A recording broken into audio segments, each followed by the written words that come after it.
J'ai vu une vidéo excellente d'un anthropologue sur, on va dire, la manière de vivre en Égypte, décryptée à travers un petit ouvrage de conseil de vie. Et la conclusion était que euh, il y avait quand même trois défauts euh, qui empêchaient franchement un individu, voire une civilisation d'avancer. Ces défauts étant la paresse, et pas que le fait de ne pas se lever le matin, c'est abandonner, on va dire, l'espoir, le goût de risquer, c'est engoncer dans des habitudes pétries dans tout ce que la société nous impose, se conformer aux normes par exemple. C'est la surdité mentale. On a bien un petit peu l'impression que nos dirigeants sont atteints de surdité mentale concernant nos demandes et que les médias sont atteints aussi de...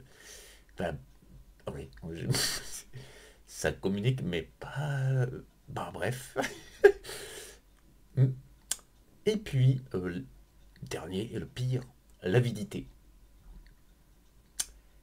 Ce qui ressemble un petit peu quand même à ce que génère le capitalisme à outrance et notre société de consommation. Conclusion, je suis pas sûr qu'on va durer 35 siècles. Et est-ce que c'est pourquoi je me marre? Pourquoi je me marre? Parce que à un niveau personnel, je dois aussi lutter contre ça. Et si c'est dur pour moi, c'est dur pour tout le monde, bien sûr. Mais c'est quand même beau de voir que finalement ces trois défauts englobent, par exemple, les sept péchés capitaux. On peut tout détacher et s'amuser. Je ne vais pas faire la démonstration logique. Enfin, bien que je pense que la luxure ne soit pas un défaut. Pour le reste. Et, euh, et de se dire que,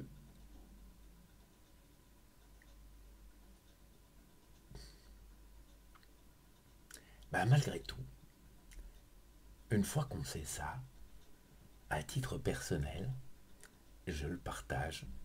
Et si ça peut faire écho à quelqu'un d'autre, de plus que moi, dans les 4 ou 5 personnes qui me regardent, eh ben j'aurais fait mon job. Enfin, pas tout à fait, parce que maintenant, il faut que je bosse sur ma paresse. Et c'est vrai que l'oisiveté est mère de toutes les vices. Sur ma surdité mentale, bon là, comme je vis tout seul, c'est déjà plus facile. Mais bon, il faut écouter, et c'est un vrai exercice de rencontrer l'autre et d'apprendre de l'autre. Et d'ailleurs, le scribe qui écrit dit qu'il y a à apprendre de tout le monde, n'importe qui, n'importe quoi, de toutes les expériences. Faut pas se penser supérieur à qui que ce soit. Toujours garder l'humilité.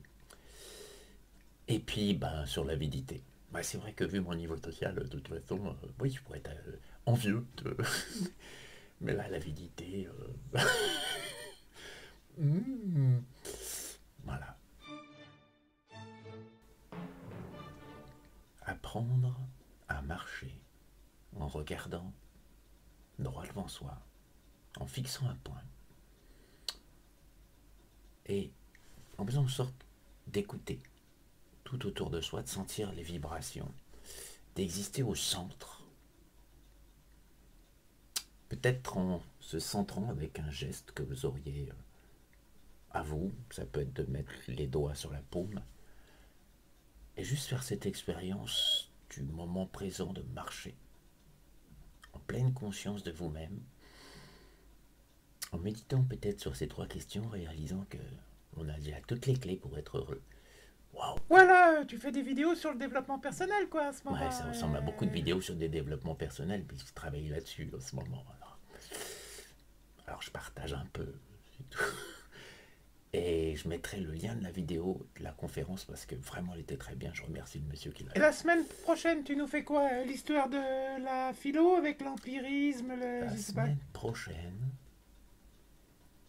Euh, ah là, qu'est-ce que... bah, je sais pas, peut-être que j'aurais lu le livre des morts tibétains ou Euh, égyptiens et que j'aurais des trucs à partager. Ou peut-être que non, qu'on fera un truc comique quand même. eh ben voilà, la semaine prochaine, c'est l'inconnu de l'humour et l'au-delà de la compréhension, alors. Voilà, voilà.